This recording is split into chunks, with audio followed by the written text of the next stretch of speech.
التمكين. سورة البقرة والاستغفار.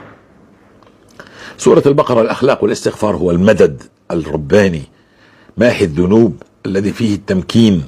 نعم، أنا أستغفر والله يفعل لي ما يمهد للطريق إلى هذه الخلافة. أنا أستغفر والله يأتي برجال يحبهم يحبونهم. أنا أستغفر والله يغير النفوس. أنا أستغفر، نعم، وسورة البقرة تربي فيه.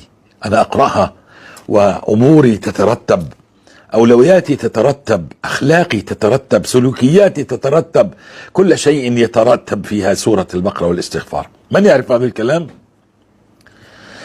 كل من لا يعرفه سيحاربك عليه، كل من لا يعرفه سيحاربك عليه.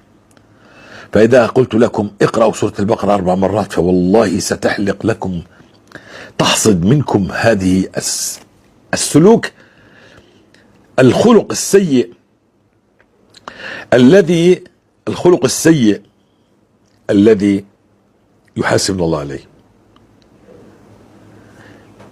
يا رجال، انت لازم تعرف انه الذي حدث هو بأمر الله.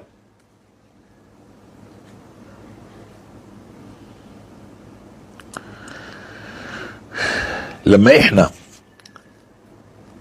انا بدي افهمك كلام، لما انا بتوب الى الله، الله بيفتح علي العلوم.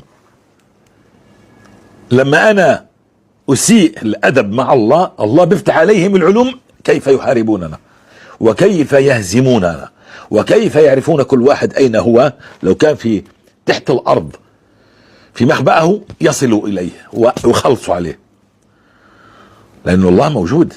الله يريد هذا الشيء ان ينتهي.